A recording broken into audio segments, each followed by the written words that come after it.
batasnya. Terus yang kedua, rasa percaya diri seseorang itu terbentuk tidak serta-merta langsung terbentuk, misalkan, langsung pede dan segala macam.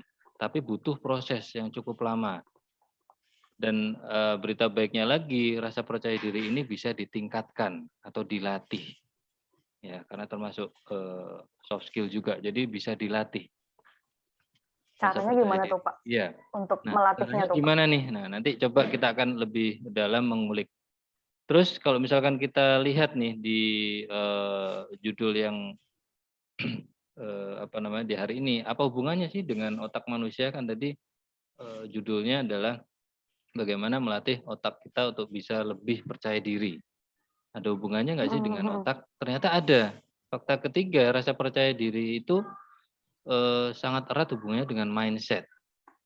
Jadi misalkan nih, kayak tadi kita belum bisa, misalkan terkait satu keahlian tertentu, kita merasa belum bisa, tapi saat kita yakin, kita bilang di mindset kita, jika kita merasa mungkin dan bisa, meskipun saat itu kita belum bisa, itu akan lebih mudah berhasil.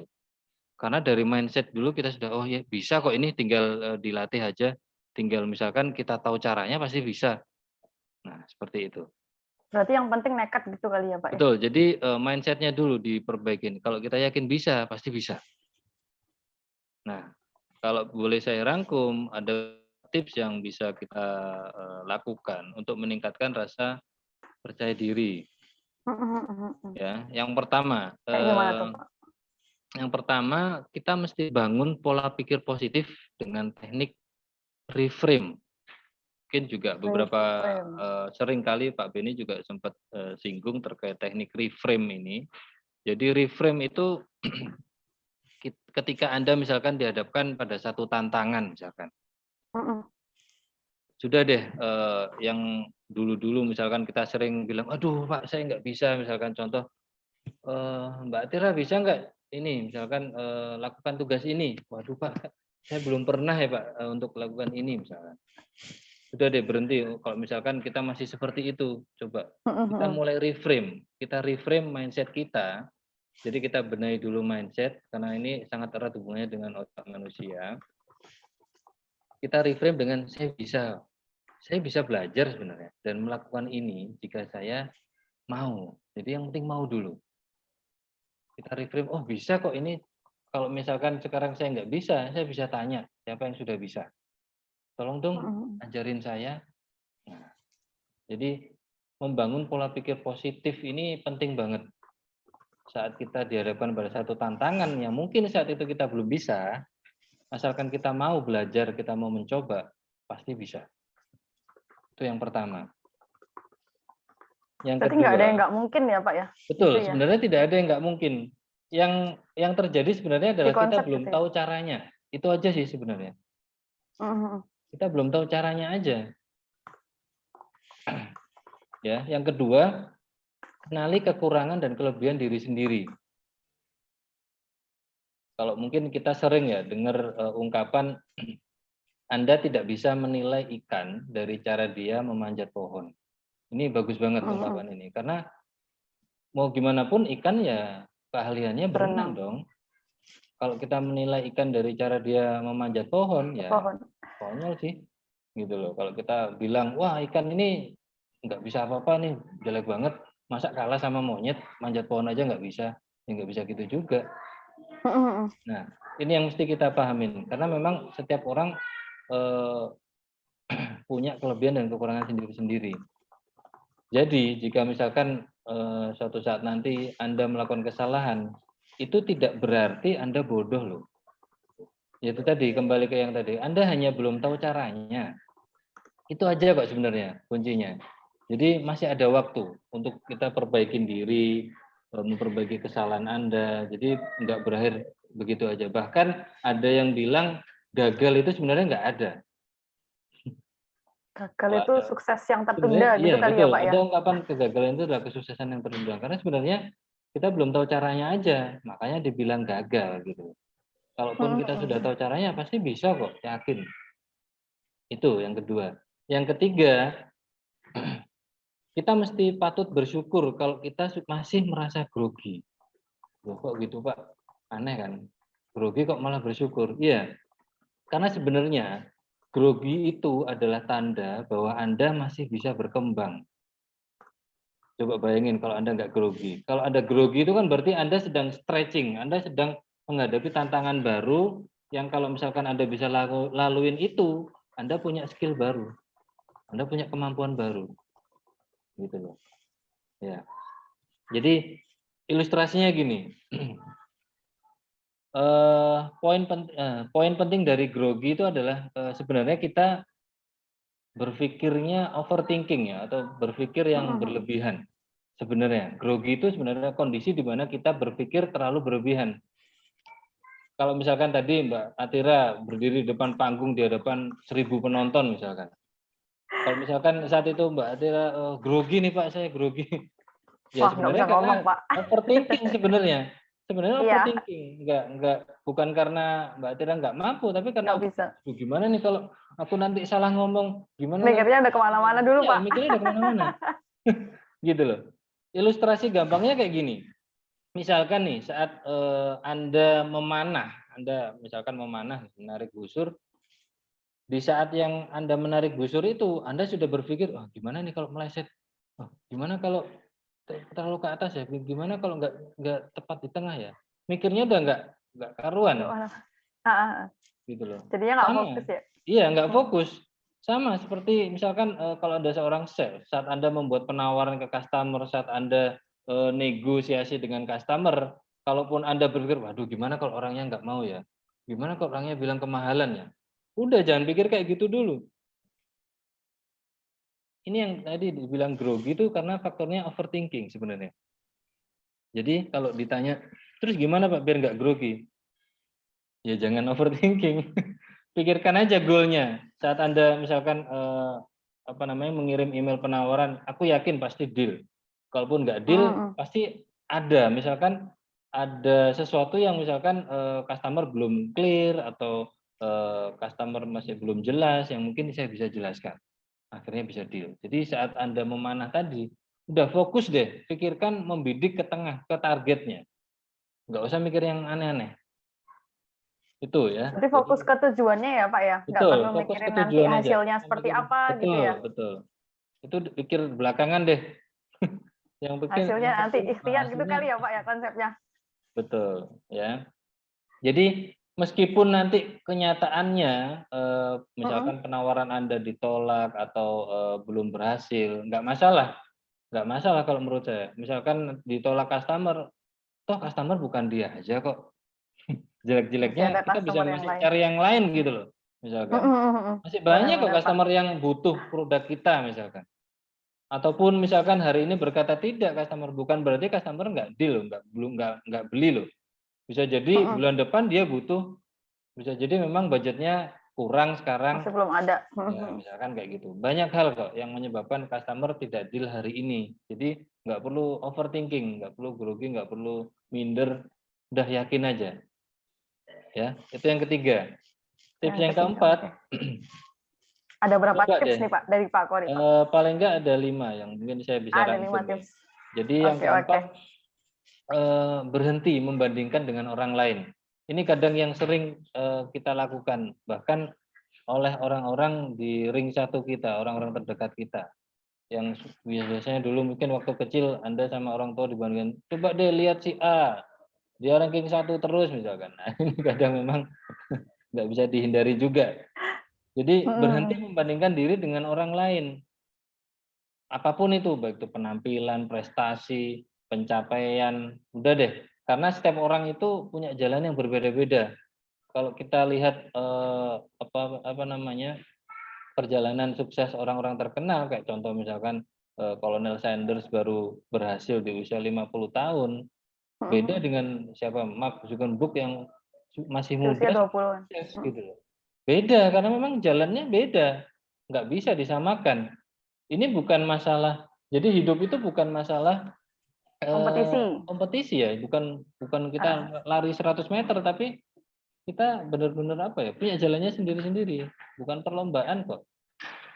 kita pasti sukses asalkan kita yakin. Yang tadi itu mindsetnya mesti dibenerin dulu. Kita mesti yakin. Itu yang Tapi keempat. kadang perlu nggak sih Pak kita membandingkan diri dengan orang lain kayak gitu Pak? Gini, kalau Di memang satu itu untuk titik. sparring partner perlu. Karena contoh nih, seorang sales itu kurang baik kalau dia hanya seorang diri. Misalkan dia sales tunggal di satu perusahaan. Itu nggak sehat sebenarnya. Karena nggak ada pembandingnya. Kompetisi. Dia dikatakan bagus itu kalau ada pembanding. Apapun deh, barang apapun kalau dikatakan bagus. Apple itu dikatakan bagus kalau dibandingkan dengan apa? Iya kan? Pasti harus ada pembandingnya. Kalau nggak ada pembandingnya nggak bisa dikatakan bagus. Gitu loh.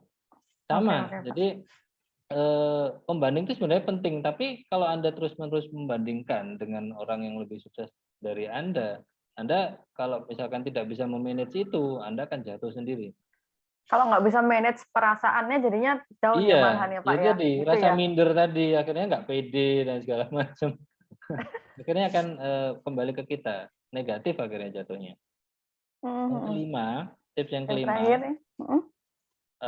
upgrade komunitas Anda. Komunitas. Jadi Kayak gimana tuh orang-orang Pak? yang sering Anda temui, ini yang mesti di-upgrade.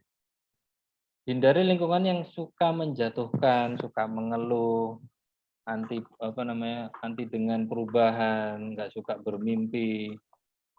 Kadang kalau misalkan sales itu harusnya nggak boleh istirahat dengan sales. Karena nanti isinya saling ngeluh, aduh gimana lu udah capai target belum? Aduh belum, susah banget. Kayak gini segala macam. Nah, kadang kayak gitu kurang sehat juga. Ya. Jadi Jadinya usahakan malah kita sama-sama ngeluh gitu kali ya Pak iya jadinya. betul. Jadi akhirnya akan curhat satu sama lain. Tadi ketemu customer kayak gini, wah ini kayaknya. Akhirnya jatuhnya juga negatif juga. Jadi kita mesti upgrade komunitasnya. Jadi seperti apa? Kita mesti masuk ke lingkungan yang selalu mendukung Anda untuk mengejar mimpi Anda. Lingkungan yang selalu menguatkan, lingkungan yang selalu suka dengan perubahan. Yang terakhir lingkungan yang selalu membicarakan ide, konsep dan impian. Ini penting. Saya ada pengalaman menarik.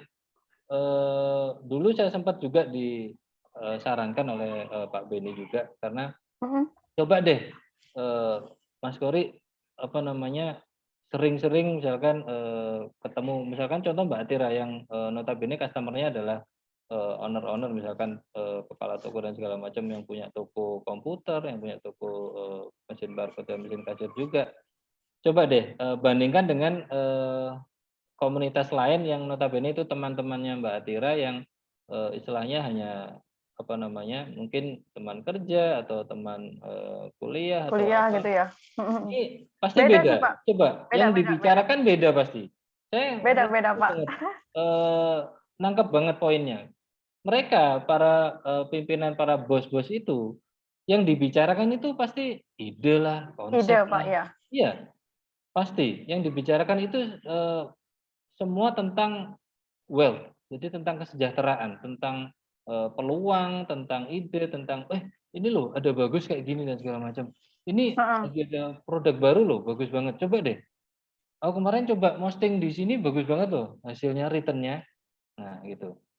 Jadi komunitas ini memang kalau bisa dibilang penting banget kita pilah dan kita pilih. Jadi kalau komunitas kita ya sama lah ada ungkapan kalau misalkan kita bergaul dengan penjual minyak wangi, minimal kita akan ketularan wangi. Jadi wangi, ya benar. Itu benar banget, ini relate banget dengan kondisi di kenyataan ini. Jadi benar-benar relate. Saat kita berkumpul dengan orang-orang besar, itu yang dibicarakan pasti ide, konsep, dan impian, dan pasti kesuksesan. Dan nanti ya seperti tadi kita akan minimal tertular itu pola pikir kita akan ikut gitu loh karena mereka orang-orang besar itu punya pengaruh dan juga punya pengaruh ke orang-orang di sekitarnya itu kuat banget ya orang-orang besar itu pasti punya daya tarik daya pengaruh yang besar sekali kita pasti ngikut ke mereka dan ini juga berita buruknya lingkungan Ada berita buruknya juga Pak ya. Juga sama, iya. Ya sih. Lingkungan yang negatif juga sama. Kalau misalkan itu pengaruhnya kuat banget gitu loh. Makanya kita mesti pilih-pilih juga komunitas kita. Itu sih mungkin Mbak Atira, kalau mungkin dari saya. Iya sih Pak, kalau untuk yang kelima sih sebenarnya saya juga ngalamin sendiri kan, karena kan kebetulan karena customer dealer ya, jadinya Betul, ya ya. ketemunya sama owner-owner juga. Nah, dari owner-owner ini nanti juga ada klasifikasinya sebenarnya Pak sekarang tuh. Jadi ada owner-owner yang mungkin bilang sepi, sepi, sepi kayak gitu kan. Tapi Iya. ketika misalkan nih saya punya kenalan-kenalan baru, yang dimana itu akhirnya saya sempat nih Pak di suatu hari itu ketemu sama owner yang dia itu positif banget kayak gitu. Jadi benar-benar welcoming, benar-benar yang positif dan itu Iya. akhirnya berubah gitu loh Pak mindset Betul, dari saya yang betul. awalnya mungkin kayaknya emang sepi ya kayak gitu ya. Iya. Jadinya jadi oh masih ramai banget nih ternyata pasarnya, masih banyak banget pasar yang belum dikerjain. Jadi kayak gitu sih. Betul, betul. Jadi emang pengaruh sih Pak yang namanya komunitas. Oke, mungkin ada tambahan mungkin Pak dari Pak Arman, mungkin ada versi yang berbeda. Jadi gimana sih caranya meningkatkan dan melatih kepercayaan diri dari versinya Pak Arman. Kalau tadi kita dengerin versinya dari Pak Kori, nah kali ini kita dengerin dari Pak Arman. Jadi gimana nih Pak? Ada berapa tips gitu mungkin Pak? Oke, terima kasih Mbak Tira. Suara saya masuk ya? Masuk Pak, jelas. Masuk Pak. Oke, tadi sudah banyak tips yang disebut sama Korea, itu sudah tips-tips yang hebat kalau dipraktekkan. Jadi mungkin saya sedikit review lagi, kenapa sih bisa kita nggak pede ya? Itu faktor utamanya mungkin karena kita masih merasa takut, merasa ragu. Tuh banyak kondisi yang buat kita rasa takutnya, takut menghadap atasan. Gimana nanti kalau dimarahin? Kan? Takut menetapkan target yang tinggi. Gimana sih nanti kalau nggak capai? Terus takut memulai pembicaraan dengan orang yang baru dikenal. Ya kan nanti gimana kalau responnya negatif? Banyak rasa takut ya. Terus misalnya juga takut nembak cewek, gimana kalau ditolak? Nah, itu kan juga bisa. Aduh. Kok ada Waduh, ada yang kesinggung nih Pak kayaknya. Nah, mungkin yang mau bisa langsung sama di chat gitu kali ya Pak Arman, Pak Kori. Iya, silakan teman-teman juga mau tanya langsung aja di chat juga. Nah, rasa takut ini menurut Pak Arisku juga ya itu biasanya ditimbulkan tadi yang disebutkan Pak Kori mungkin kejadian-kejadian masa lampau. Mungkin waktu masih kecil pola didik kita juga ya belum dari orang tua kita yang sering menegur misalnya nih kalau waktu kecil jangan naik tangga nanti jatuh, jangan lari-lari nanti kepleset. Jangan tertawa terlalu keras nanti nangis ya kan. Nah, akhirnya di memori kita itu terekam kata-kata jangan. Itu yang membuat kita akhirnya ragu atau takut melakukan sesuatu. Nah, itu sih. Jadi intinya mungkin kalau tips dari saya sih ada tambahan sedikit ya, bagaimana biar menghilangkan rasa takut itu, biar memori negatif itu juga hilang. Jadi dari semua tips itu sebenarnya poin utamanya sebenarnya kalau misalnya tips itu dilakukan, sebenarnya harusnya dari body, mind, and soul itu harus sejalan. Jadi kalau mau sukses menerapkan tips tadi yang disebutkan Pak Kori, itu emang dari perbuatan atau perkataan kita, dari body kita, terus mind, pikiran kita, sama soul kita, itu memang harus sejalan. Jadi beriringan, jangan sampai kita pengen gini tapi kita nggak lakukan, nggak do action. Itu. Mungkin tips yang pertama dari saya sih, fokus ya. Yang pertama itu fokus pada hal-hal yang kecil dulu. Jadi kalau kita kecil tuh gimana nih Pak? Yaitu isinya kita kalau misalnya yang punya target tahunan, mungkin kita breakdown ya bulanannya gimana, hariannya gimana, kita fokus dulu ke yang kecil. Jadi perubahan kecil dari kita itu harus kita hargai. Jadi kita misalnya punya rasa bangga, tapi jangan langsung ke bagian yang terlalu tinggi nih. Nanti kita kalau nggak capek sudah down duluan. Jadi fokus kepada hal-hal kecil dulu, kita capai dulu, kita apresiasi diri kita. Jadi harus fokus. Terus yang kedua mungkin lakukan nih hal yang disukai, jadi mungkin hobi kita, terus kesenangan aktivitas yang kita senangi di waktu-waktu senggang kita sering lakukan itu. Jadi otomatis energi positif itu akan lebih banyak terserap ketika kita melakukan hal-hal yang kita sukai, dan secara nggak langsung energi negatif akan tersingkir nih, memori-memori yang sudah misalnya negatif ada tertanam di otak kita, otomatis akan tersingkir dengan sendirinya kalau kita bisa memaksimalkan waktu luang kita untuk hal-hal yang positif yang kita sukai, gitu kan, lakukan hobi itu. Nah, kalau saya hobinya tidur gimana Pak? Tuh, nggak apa-apa kalau itu bisa membuat jadi positif, kan fresh gitu kan, untuk nge-refresh diri. Salah satu untuk menghilangkan stres juga tidur. Siapa tahu mimpinya indah itu kan, Atira. Tapi berarti nggak apa-apa gitu ya Pak? Maksudnya penting hal-hal yang positif yang kita suka, harus positif atau hal-hal yang kita suka gitu Pak maksudnya? Ya, hal-hal kita suka pasti yang positif, kan tujuannya untuk mengembangkan diri. Dan itu juga di waktu senggang ya, bukan di waktu yang misalnya yang memang kita sudah ada ikatan telah kerja jam sekian, lakukanlah misalnya hobi-hobi kita. Jadi istilahnya buat ya kita bahagia, energi positif biar terkumpul, otomatis yang negatif minggir sendiri. Ya mungkin yang ketiga. Berarti hal-hal positif ya Pak ya? Ya benar. Oke, saya lanjut Mbak Tira ya. Mungkin yang ketiga Pak, ini kita akan menerapkan pola hidup sehat. Nah, salah satu contohnya mungkin olahraga, terus pola makan yang sehat. Nah itu. Waduh, kok poin 3 ini menohok sekali ya Pak kayaknya. Karena sih kalau di sini sih disebutkan kalau olahraga yang rutin secara teratur, pola makan sehat itu akan meningkatkan kapasitas oksigen kita yang akan disuplai sama otak kita. Otomatis energi positif lebih gampang masuk. Dan kalau misalnya kita olahraga rutin, otomatis 4 hormon ini akan meningkat. 4 hormon yang sering disebutkan mungkin sama orang-orang itu yang lebih sering disebutkan mungkin hormon endorfin ya, tapi sebenarnya ada 4 hormon itu, salah satunya hormon dopamin, terus hormon serotonin, yang ketiga hormon oksitonin, yang keempat tadi hormon endorfin.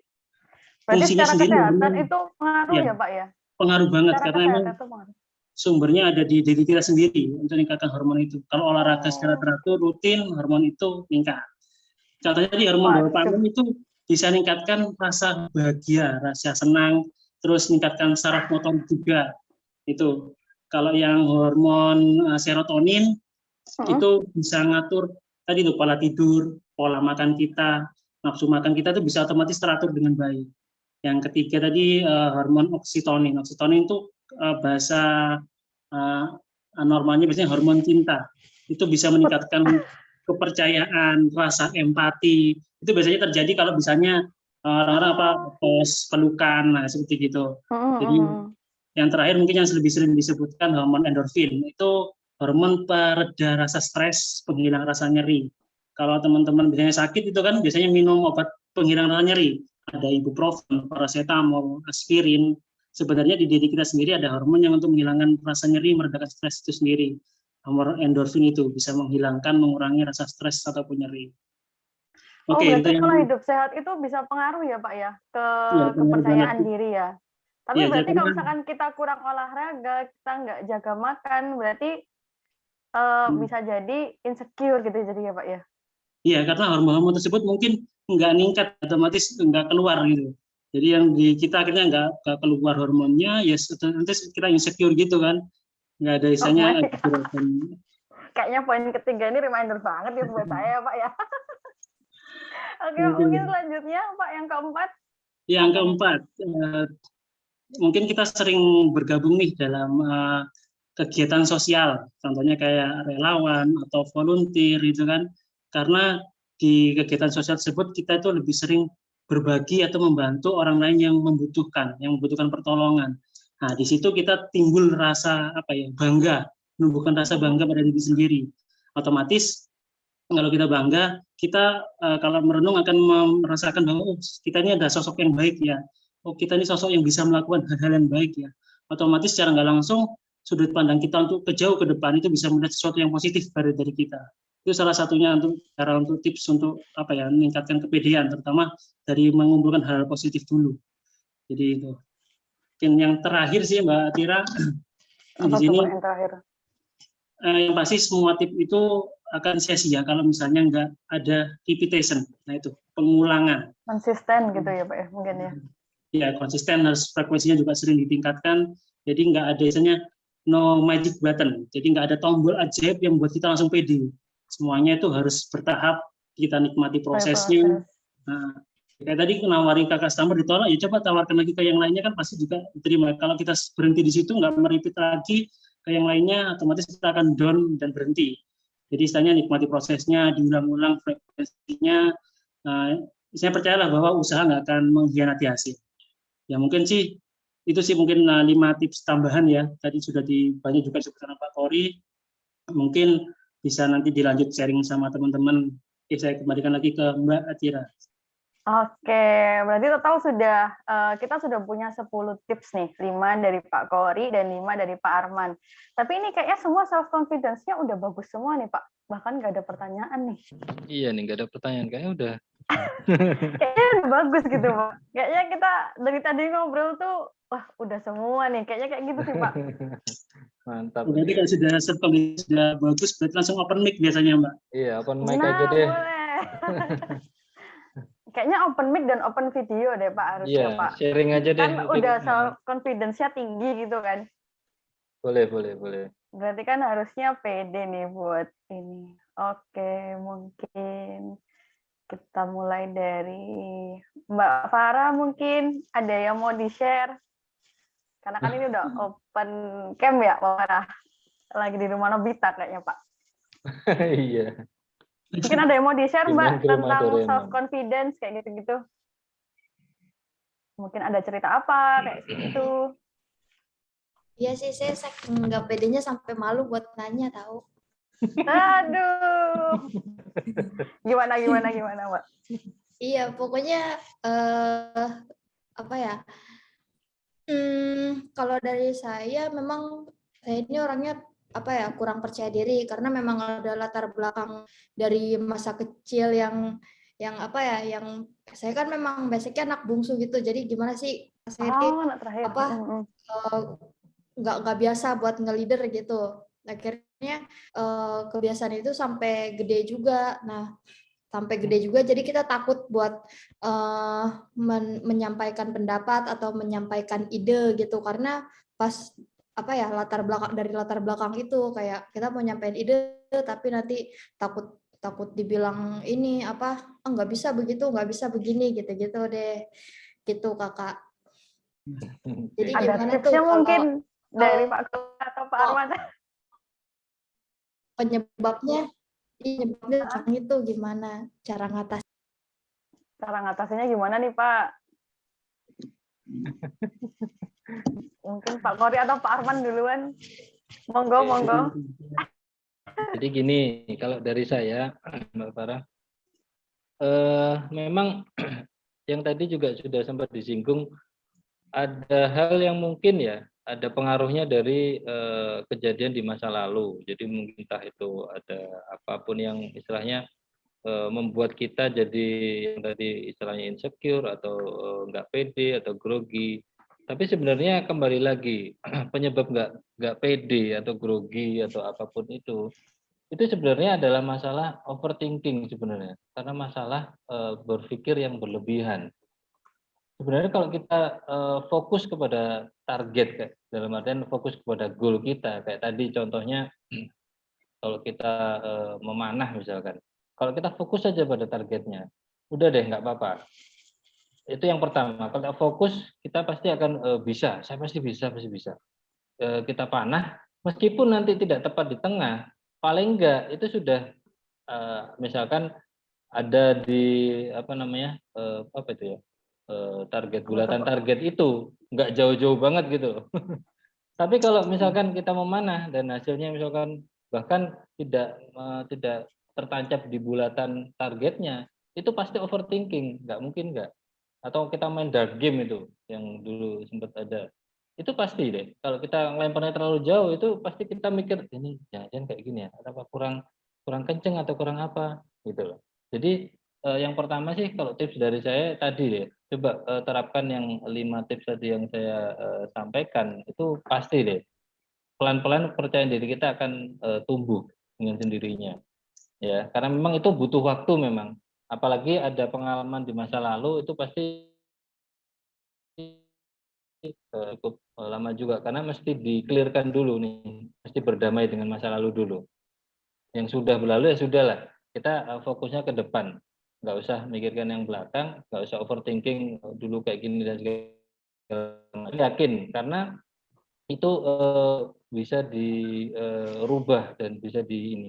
Dan satu lagi mungkin ya tips terakhir gini, jadi sebenarnya kalau misalkan kita sering apa namanya tidak menghargai usaha kita sendiri, kita lupa dengan apa ya memberikan penghargaan dengan apa yang sudah kita raih. Misalkan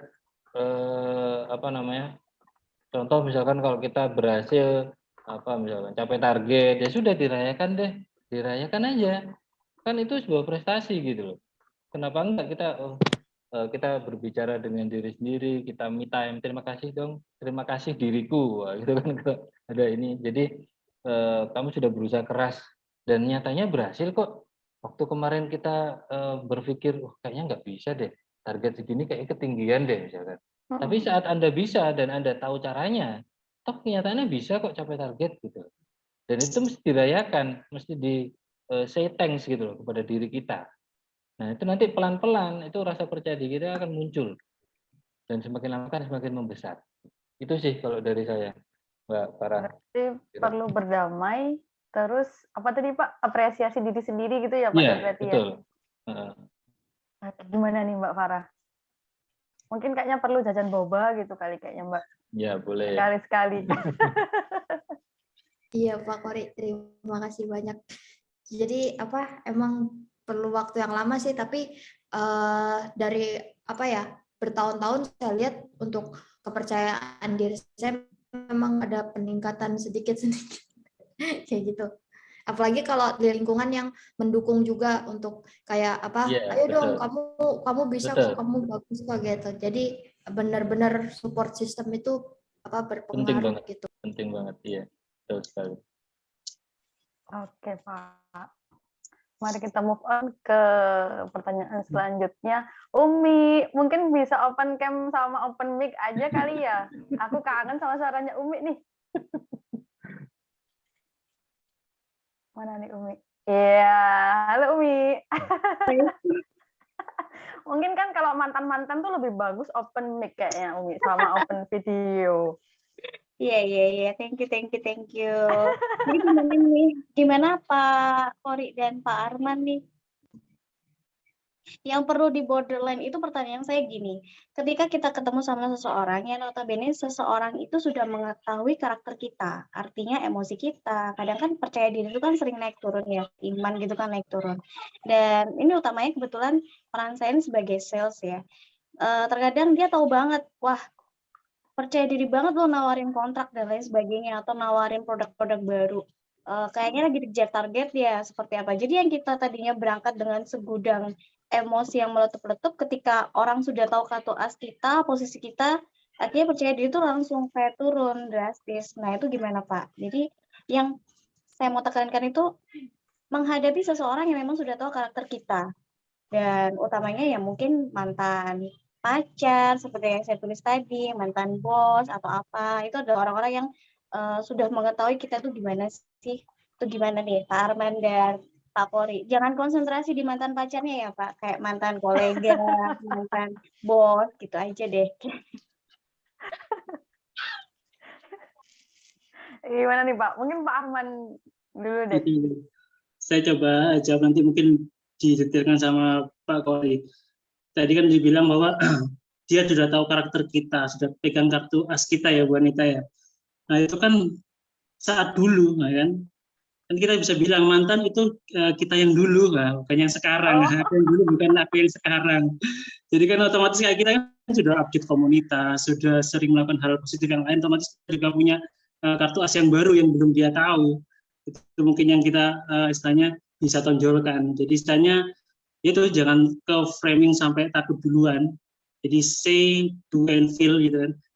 Katakan bahwa aku bisa nih naklukin orang lagi, kan lakukan. Jadi habis bilang lakukan, setelah itu rasakan itu maksudnya hargai bahwa kita setelah berhasil. Jadi mungkin sih lebih ke arah jangan ke sisi takutnya, jangan ditonjolkan duluan, karena belum tentu kekhawatiran itu akan terjadi.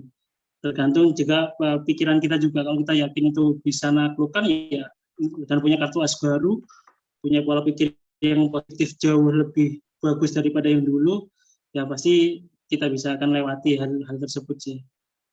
Mungkin itu sedikit. Silakan Pak Kori mungkin atau. Oke. Bu Nita tadi kan sampaikan nih, mungkin mantan entah itu mantan kartu as kita. Bu Nita mungkin lupa, kita juga tahu kartu as mereka dong. Nah, itu loh. Jadi kita jangan salah. Mestinya kita, "Wah, aku tahu kok kamu kayak gini. Aku tahu kok cara melemahkan hati," misalkan. Oh, Kalau dulu aku bisa menaklukkan itu harusnya. Jadi yang tadi saya sampaikan tipsnya. Yang pertama reframing. Jadi buang negatif, kita ganti, kita reframe ke hal-hal yang positif ya.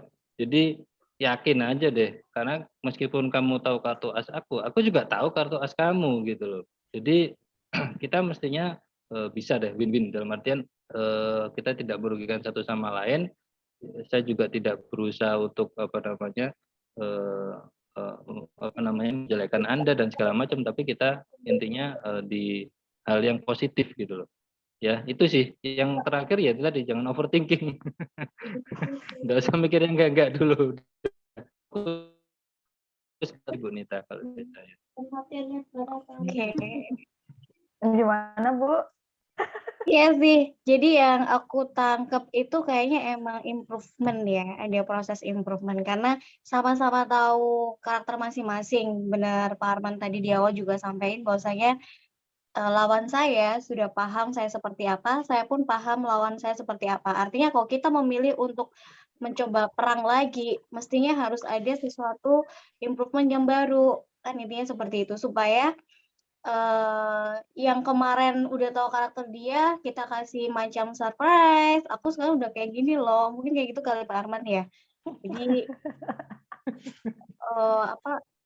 mau ngeluarin kartu as apa lagi nih, kartu as aku udah baru nih, kayak gitu kali Pak ya. Jadi itu yang harus disiapin dulu sebelum kita benar-benar memutuskan untuk berani nampakin diri ke depan mantan gitu kali Pak ya. Bener nggak sih? Salon dulu Umi, baru ketemu mantan gitu loh mungkin kayaknya konsepnya Pak Arman tuh. Nah, Jadi harus upgrade diri dulu baru ketemu sama mantan gitu. harus upgrading dulu memang, Oke, thank you Pak Arman sama Pak Kori, thank you banget. Thank you Bu Nita. Oke, selanjutnya ada pertanyaan dari Pak Slamet Kotsob. Mungkin open mic sama open cam aja Pak Slamet. Kan sekarang temanya self confidence nih Pak. Mana nih Pak Slamet?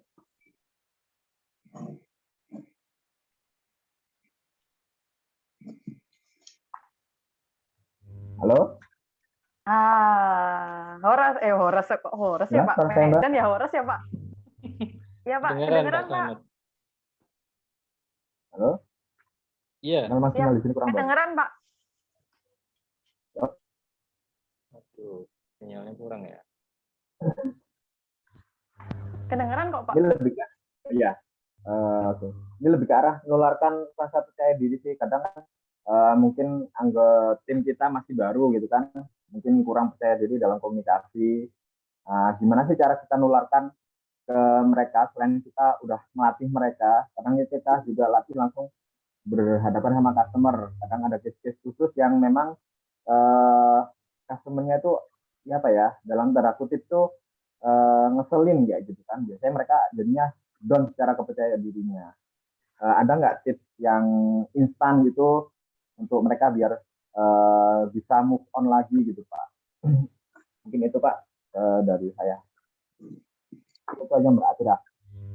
Oke Pak, jadi gimana tips instan untuk menumbuhkan kepercayaan diri ke tim gitu ya Pak ya mungkin ya? Gimana nih Pak? Pak Kori atau Pak Arman dulu? Oke, saya jawab ya. Saya jawab Mbak Tira. Oke. Iya, boleh Pak. Gini Pak Selamat, kalau menurut saya percaya diri itu apalagi menularkan ya. Percaya diri itu tidak ada yang instan Pak Selamat. Yang tadi saya bilang itu butuh proses. Yang namanya entah itu sales baru, apalagi sales baru ya, yang notabene jam terbangnya masih rendah, masih butuh menemui banyak customer, masih butuh menemui banyak kegagalan. Itu memang butuh waktu, tidak bisa langsung. Anda sebagai leader mestinya bisa memberikan contoh, dalam artian mungkin di awal bisa dilakukan pendampingan. Saat ketemu customer, mungkin Pak Slamet yang handle, dia dari belakang melihat caranya seperti ini loh, menghandle. Yang tadi juga saya sampaikan, orang yang minder atau grogi, yang tidak percaya diri, itu sebenarnya satu yang tadi saya bilang, belum tahu caranya. Iya kan? Coba kalau misalkan Pak Slamet pintar masak nih, terus saya minta, Pak bisa nggak masak nasi goreng misalkan dalam waktu 5 menit misalkan. Kalau Pak Slamet ahli dalam masak, gampang aja, pede banget gitu. Bikin yang langsung selesai. Karena sudah tahu caranya gitu loh. Karena sudah pernah gitu loh. Sama dengan tim juga seperti itu. Sebenarnya kalau kita bilang cara instan ya nggak ada, memang harus dicontohkan karena itu butuh proses, butuh pendampingan kayak gitu. Dan kalau misalkan dia sudah tahu kayak gini, suruh deh coba, dia langsung coba sendiri. Dan kalau bisa ya sudah kasih pujian kayak tadi, oh ya bisa kan kamu, ternyata bisa kok. Nah saat ada istilahnya apa ya? Validasi dari pimpinannya, dia pasti tumbuh rasa percaya diri itu. Oh iya, ternyata aku bisa loh. Handle customer ternyata bisa kok. Customer yang seperti ini dan segala macam. Tapi kalau tadi case-nya sudah terlanjur down ya saat customer ini, nggak masalah yang tadi saya bilang. Customer itu tidak bilang sekarang tidak beli, bukan berarti dia selamanya nggak akan beli di kamu. Coba deh kontak dia 4 bulan lagi. Contohnya kayak gitu. Kasih data. Ini loh, banyak customer yang saya follow up di bulan ini, deal-nya baru 6 bulan kemudian contohnya. Jadi saat tim kita tahu seperti itu dan juga lebih ke arah pendampingan sih Pak Slamet menurut saya. Itu akan dia lebih aware dan lebih cepat percaya dirinya akan tumbuh. Itu mungkin kalau dari saya. Kalau dari Pak Arman gimana nih Pak? Berarti kan kalau dari Pak Kori tadi kan kita kasih contoh, terus nanti kita perlu apresiasi gitu ya Pak ya? Iya. Karena kan kayaknya matters banget ya Pak buat staff-staff gitu kalau misalkan dapat apresiasi dari bosnya, itu kan kayak betul. Yang seneng banget gitu kan Pak ya? Betul. Kalau dari Pak Arman gimana nih Pak? Mungkin ya 11-12 sih. Jadi intinya gini sih, kalau misalnya ada tim kita ya, rekan tim yang down atau gimana, tadi benar dampingi aja, ngopi deh. Jadi biar kita bisa gali lagi kenapa sih ini kok sampai down ya kan, biar bisa dari hati ke hati. Jadi dia bisa ungkapkan. Toh kita sudah misalnya malam ini sendiri sudah dapat sekitar 10 tips ya. Nah, jadi intinya kita tips apa nih yang bisa buat rekan kita. Jadi kita gali dulu apa yang kira-kira dia butuhkan, ya kita kasih tipsnya. Mungkin dia karena misalnya bandingkan dengan yang lain, jadi akhirnya dia down. Nah, itu kita bisa kasih nih tips yang bahwa kita nggak perlu bandingkan dengan yang lain, atau karena dia overthinking, ya kita kan bisa kasih tips nih gimana caranya biar nggak overthinking.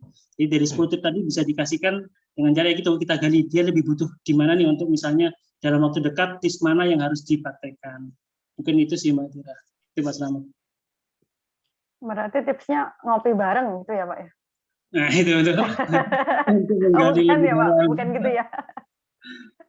Tadi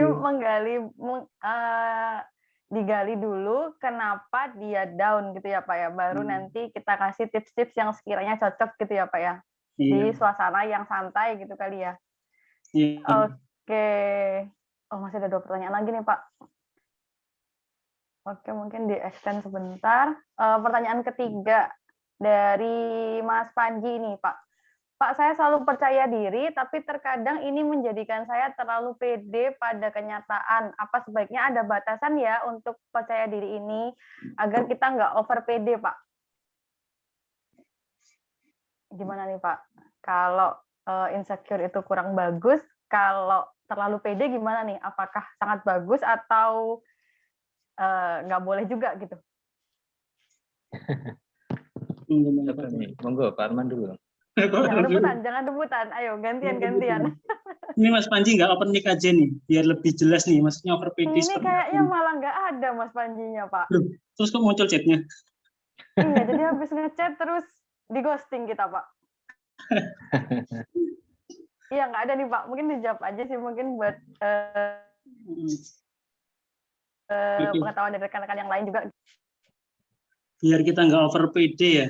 Jadi misalnya apakah itu misalnya nanti bisa dibilang terlalu sombong, alay atau gimana ya.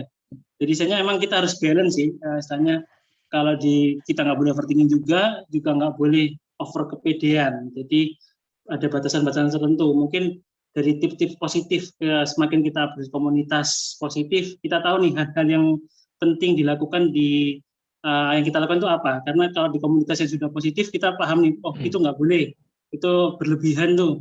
Kita akan mengerti dari lingkungan sekitar kita. Ketika di komunitas tadi disebutkan tipsnya, mungkin ya gitu, kita bisa menempatkan diri istilahnya, bahwa kita nggak boleh berlebihan atau gimana. Karena kalau sebenarnya seperti biasanya berlebihan PD-nya sih nggak ada masalah selama itu positif ya.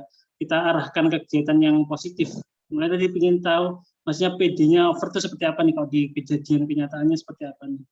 Mungkin itu sih, saya mungkin balance dengan cara barometernya dari ya komunitas yang positif itu juga. Kita lihat nih positifnya sejauh mana, saling menawarkan ide, atau takutnya nih nanti positifnya beda nih over PD karena apa ya, banyak tips-tips palsu, misalnya kita harus pakai barang yang branded biar PD, ya itu kan tuh sudah beda lagi, bukan ke arah prinsip sebenarnya untuk meningkatkan pengembangan diri ke arah percaya diri itu sih.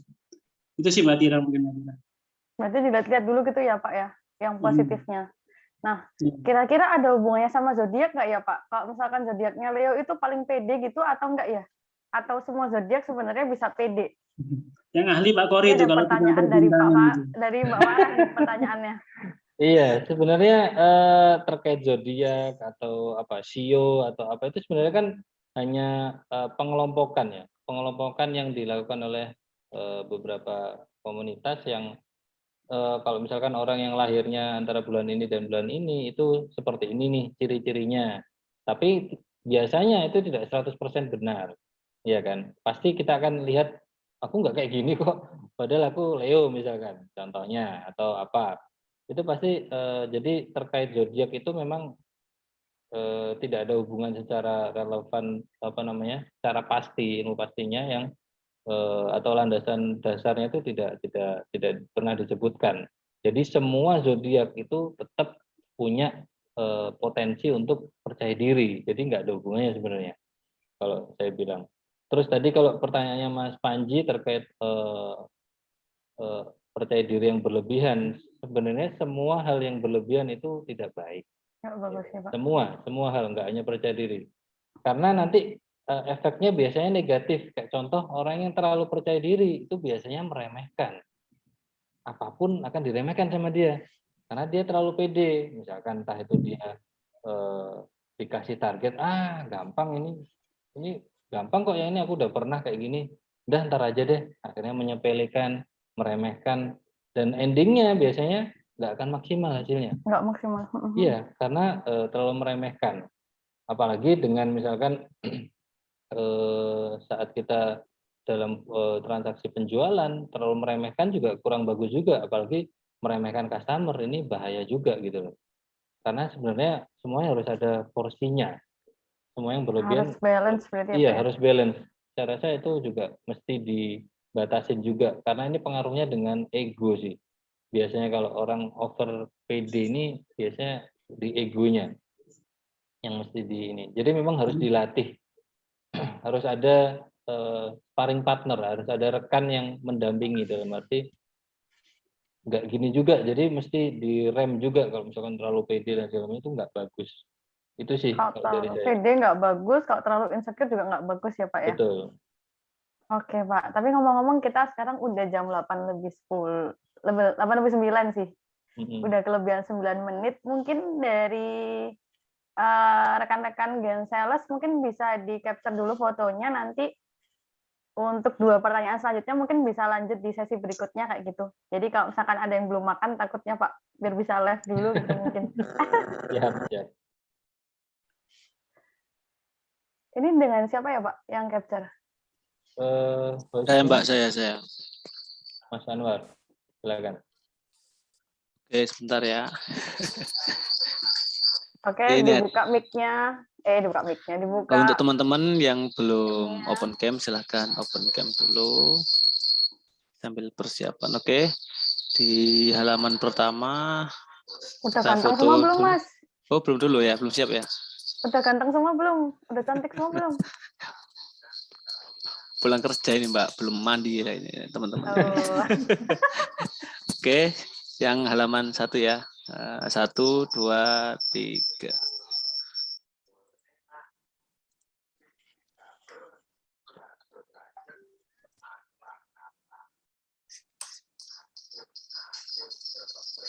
Oke. Oke.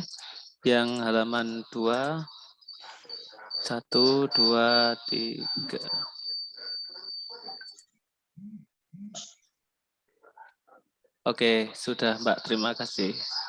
Oke, mungkin yang mau live bisa live, tapi kita masih punya beberapa pertanyaan.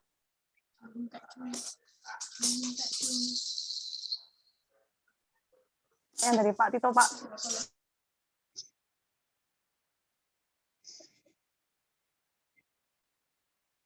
Pak Tito mungkin mau open cam aja, Pak Tito. Untuk pertanyaannya. Ya, bagaimana? Gimana nih Pak maksud pertanyaannya nih Pak?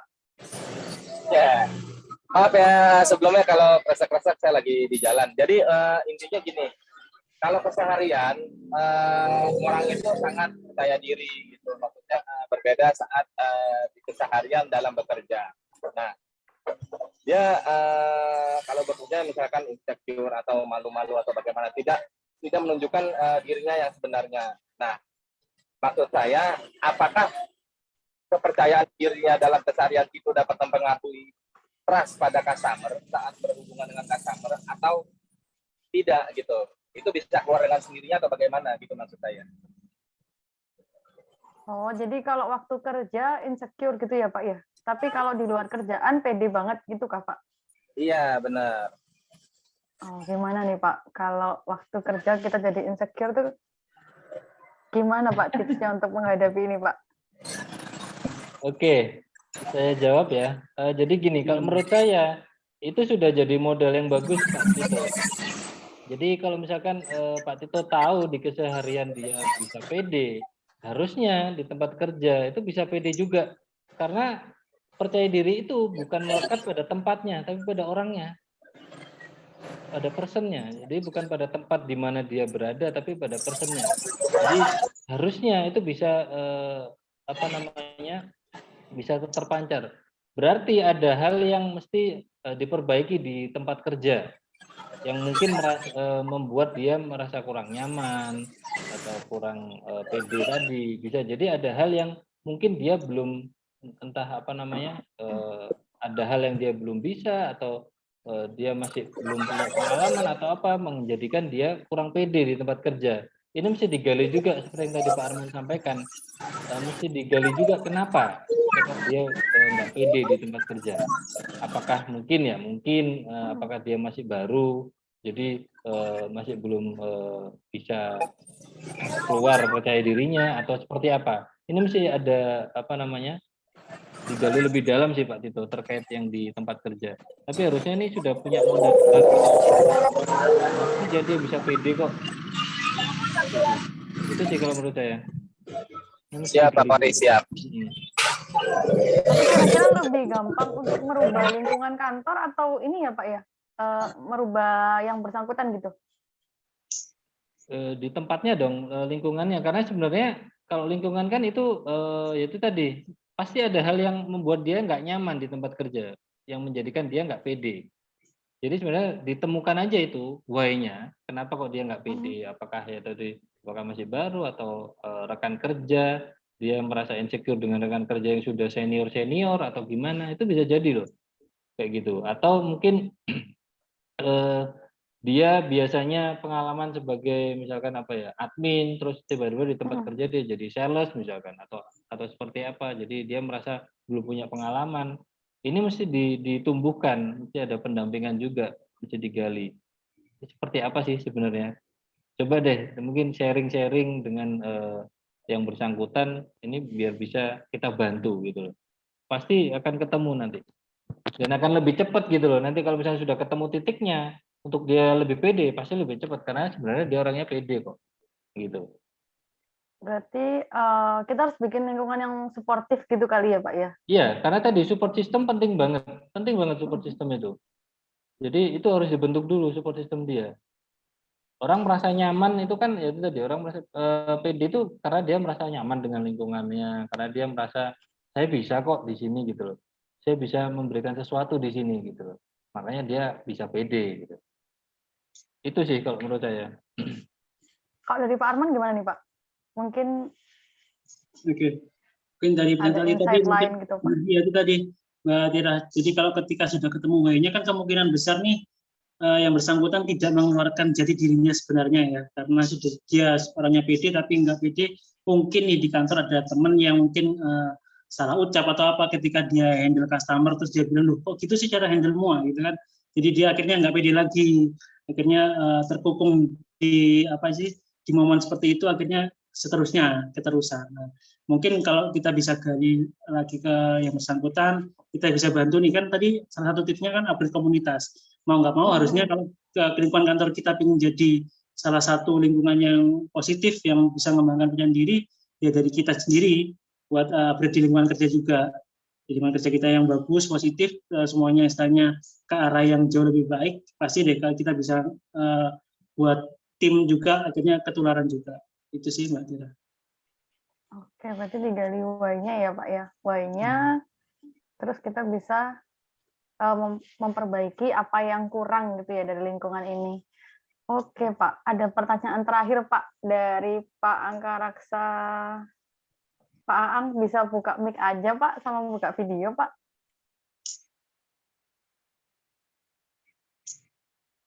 Mana nih Pak Aang? Halo monitor Pak Aang. Halo Pak Ong. Mana nih? Aduh, habis nanya ghosting lah. Pak Ong.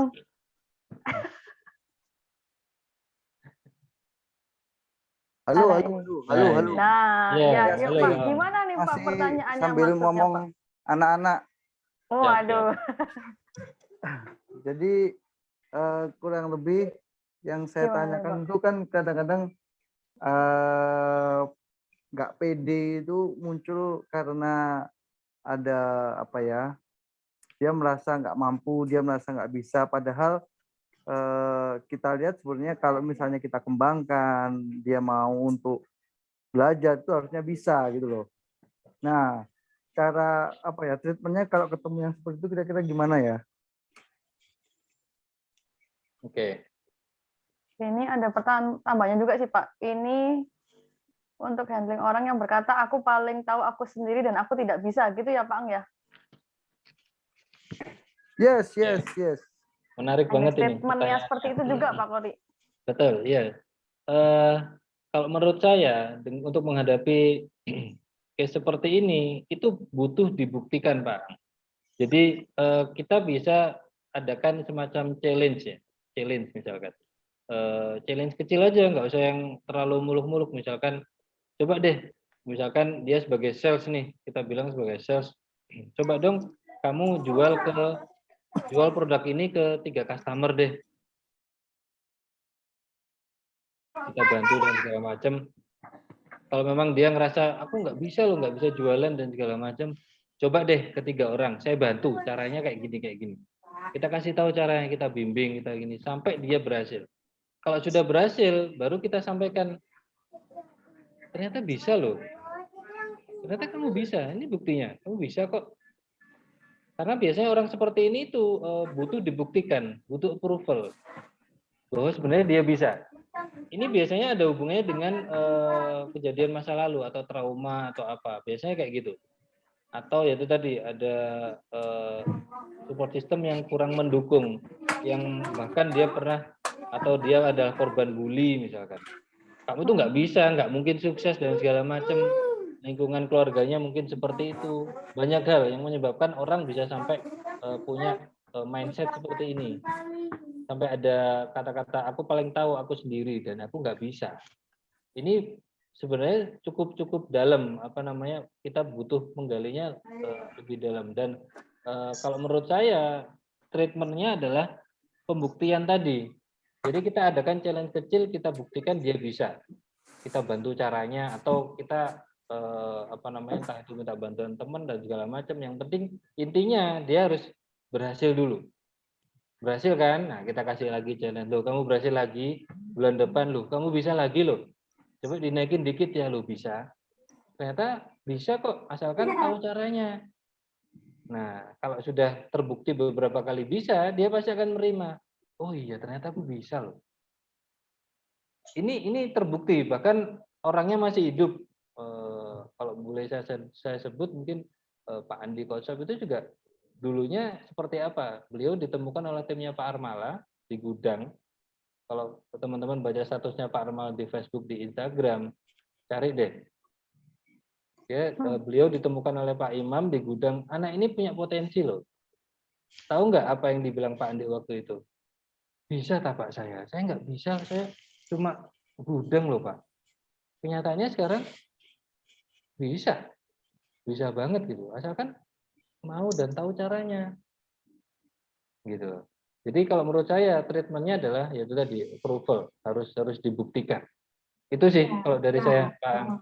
Oke, noted Pak Kori, luar biasa. Jadi kita challenge dengan challenge yang ringan dulu ya, yang membuktikan bahwa dia bisa, baru kita naikkan dikit sampai benar-benar PD-nya dia muncul ya Pak Kori. Betul Pak. Oke, terima kasih Pak Kori. Dari Pak Arman, ada tambahan Pak? Oke, dikit aja Mbak Tira. Mungkin sih lebih teknis lagi sih kalau terkait apa tadi sudah disampaikan sama Pak Kori sih di awal sekali waktu materi disampaikan, kalau ini percaya diri itu ngefek banget atau terkait banget dengan namanya mindset ya. Jadi misalnya mungkin mindsetnya yang bersangkutan sudah terkunci nih, keblok bahwa tidak bisa ya kan. Dan tips yang pertama tadi sudah diungkapkan juga tadi sama Pak Kori disebutkan, caranya reframing tadi kan ya. Kita rubah nih ya kan. Kalau yang bersangkutan susah ya kita coba bantu rubah reframing bahwa kalimat tidak bisa jadi aku bisa. Ya salah satu contohnya bisa tadi dengan challenge, bisa juga dengan afirmasi yang setiap pagi diucapkan berkali-kali, aku bisa, aku capai target dan sebagainya. Dengan cara-cara growth mindset, menjauhkan dari fixed mindset-nya yang bersangkutan. Mungkin sih itu sih tips-tipsnya Mbak Tira untuk melakukan perubahan pada yang bersangkutan.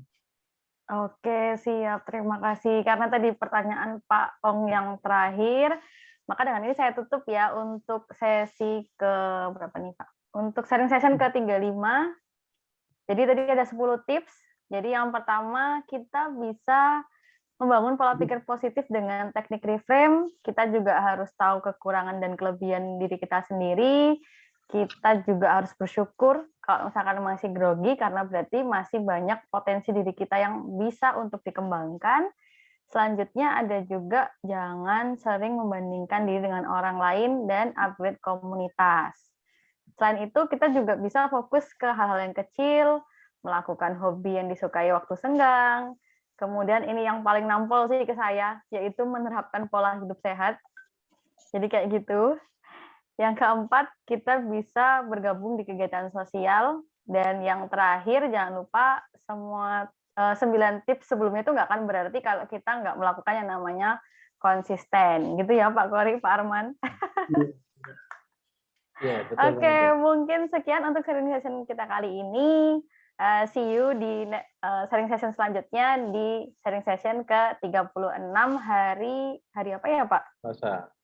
Hari Selasa. Oh iya, sekarang sudah mau weekend.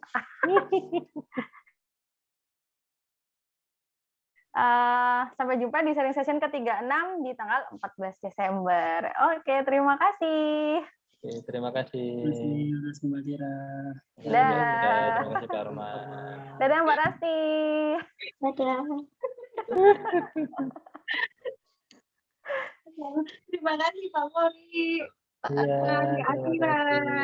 Iya, sama-sama Bu. Kok belum nih? Kok belum dia?